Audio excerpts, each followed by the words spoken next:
যাতে করে এই যে আমার শাসনিক ভাইকে যাতে প্রতিনিধিত্ব করতে পারেন রাজ্য বিধানসভার সে সুযোগ করার আবেদন আপনাদের মাধ্যমে রাখছি। নমস্কার সবাইকে।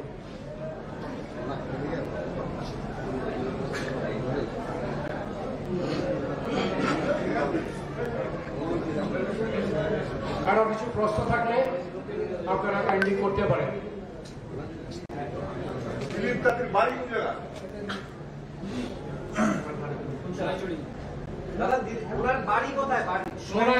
সোনাইছড়িতে বাড়ি, সোনাইছড়ি বাড়ি, সোনাইছড়িতে না না না না কদমতলা নর্থ।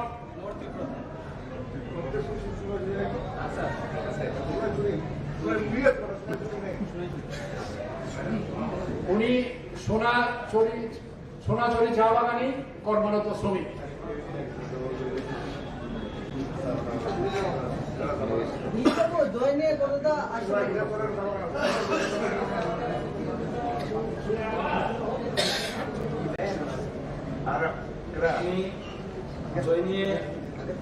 পূর্ণভাবে আশাবাদী, কারণ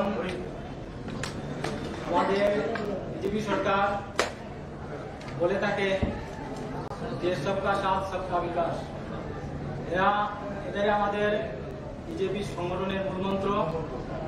তার সাথে সাথে আমাদেরকে যে রাস্তা দিয়েছে, আজকে যে সম্মান দিয়েছে, সবাই খুশি হয়েছে।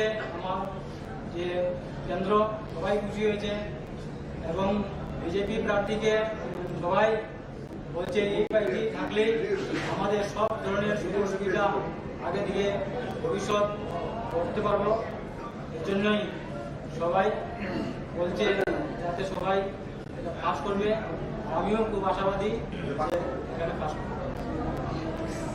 আজকে আমাদের সঙ্গে আমাদের সমস্ত চা বাগানের শ্রমিকরা সত্যি আপ্লুত এবং আমার সঙ্গে এখানে উপস্থিত আছেন মহেন্দ্র কোয়ালা, একজন আমাদের পি সেলের রাজ্য স্তরের নেতা, তারপরে গোপাল ভূমিজ পি সেলের রাজ্য স্তরের নেতা, তারপরে বংশী তাঁতি আমাদের পি সেলের রাজ্য স্তরের নেতা। এবং তারাই আজকে সকাল থেকে আমাকে বারবার বলছেন যে আমরা এত খুশি যে আমাদের চা বাগান শ্রমিকদের মধ্যে একজন প্রতিনিধিত্ব করার সুযোগ পেয়েছে।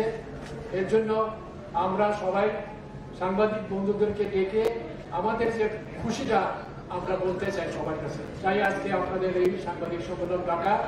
আর আমার পাশে যিনি আছেন অস্মিতা বণিক, আপনারা ভালো করে জানেন, পরিচিত চেহারা, যে আমাকে ইন্ট্রোডিউস করেছে আপনাদের পাশে। তো সবাইকে ধন্যবাদ জানিয়ে আবারও আমার কথা বলা শেষ করছি। নমস্কার সবাই।